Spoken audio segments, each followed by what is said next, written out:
মইতো নাজানো কালি মোক এজন আমাৰ বিৰোধী ঐক্যমঞ্চৰ লিডাৰে ফোন কৰিছিলে ফোন কৰি কিন্তু তেখেতে জনাইছিলে যে তেখেতক কংগ্ৰেছৰ পিনৰ পৰা 24 তাৰিখে বিৰোধী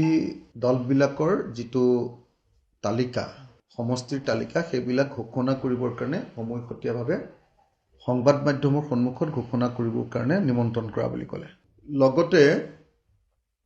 মোক এই বুলিও খবৰ দিছিলে যে ৰাইজৰ দলক আসন এৰি দিয়া নহ'ব তেওঁলোকৰ লগত বুজাবুজি নহ'ব গতিকে কংগ্ৰেছে বাকী দলবিলাকৰ লগত 24 তাৰিখে আসন ভাগ বিতৰা কৰিব এই বুলি মোক বিৰোধী দলৰ নেতাজনে মোক ফোন কৰিছিলে তেতিয়া মই ক'লোঁ যে এইটো কেনেকুৱা কথা আমি সকলোৱে মিলি খেলিম কিন্তু তাৰপিছত তেনেকুৱা কোনো খবৰ অহা নাই মই জনামতে তাৰপাছত বাকী দলবিলাকে অপ'জ কৰিছে যে আমি সবে একেলগেহে খেলিম বুলি আৰু গতিকে কথা পাতি ল'বলৈ কংগ্ৰেছক অনুৰোধ কৰিছে মই নাজানো যে বাতৰি কাগজত বা টিভিত এনেকুৱা কিবা নিউজ আহিছে নেকি যদি সঁচাকৈ তেনেকুৱা ধৰণৰ সিদ্ধান্ত লয় নিশ্চয় নকৰে মই ভাবোঁ এনেকুৱা বিশ্বাসঘাতকতা কিয় কৰিব কাৰণ আমাৰ লগত আলোচনা চলি আছে যদি সঁচাকৈ কংগ্ৰেছে যদি ৰাইজৰ দলক এৰি আন দলবিলাকৰ লগত কালি মোক এজন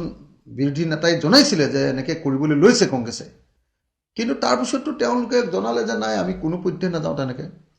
আমি একেলগেহে যাম আৰু বিৰোধী ঐক্যমঞ্চ এবাৰ হ'বই লাগিব গতিকে যদি আমাক কংগ্ৰেছে বিশ্বাসঘাতকতা কৰে সেইটো অকল আমাৰ প্ৰতি বিশ্বাসঘাতকতা নহ'ব এইটো অসমীয়া জাতিৰ প্ৰতি বিশ্বাসঘাতকতা লুৰিণজ্যোতি গগৈ আৰু জন ইণ্টি কাথাৰক লৈ সেই ইলেকশ্যন খেলিব ৰাইজৰ দলক এৰি দিব এই বুলি যদিও কৈছে মই বিশ্বাস কৰা নাই মই নাভাবোঁ যে কংগ্ৰেছে বিশ্বাসঘাতকতা কৰিব মই নাভাবোঁ যে কংগ্ৰেছক অসমৰ ৰাইজে এই কাম কৰিবলৈ দিব মই নাভাবোঁ যে কংগ্ৰেছক অসম জাতীয় পৰিষদ CPI CPM CPIML আৰু APHLCয়ে এই কাম কৰিবলৈ দিব আৰু তেতিয়াতো কংগ্ৰেছ জিকাৰ সম্ভাৱনা থাকিব জানো আপোনালোকে নিজে কওক গতিকে মই নাভাবোঁ যে কংগ্ৰেছে এনেকুৱা ধৰণৰ এটা খৰতকীয়া সিদ্ধান্ত ল'ব এনেকুৱা ধৰণৰ এটা হঠকাৰী সিদ্ধান্ত ল'ব বুলি মই নাভাবোঁৱেই এটা মানে অধ্যসত্য বাতৰি এটা যাতে আপোনালোকে প্ৰচাৰ নকৰে এইটো কিন্তু হয় যে কংগ্ৰেছে কালি কোনোবা দলক কৈছিলে যে 24 তাৰিখে আমি ৰাইজৰ দলক বাদ দিয়ে আনুষ্ঠানিক মানে বিৰোধী ঐক্যমঞ্চৰ তালিকা ঘোষণা কৰিম কিন্তু বাকী দলবিলাকে মই জনামতে বাকী দলবিলাক আটাইবিলাক দলে বামপন্থী দল সোমপন্থী দল আঞ্চলিকতাবাদী দল সকলো দলে মই জনামতে সকলো দলে অপ'জ কৰিছে নহয় আমি সকলোৱে একেলগে খেলিম আৰু আমাৰ লগত সমস্যাও বেছি নাই ন তিনিটামান সমষ্টিৰ সমস্যা তিনিটা সমষ্টিৰ সমস্যা একবাৰ কথা পাতিলে শেষ হৈ যাব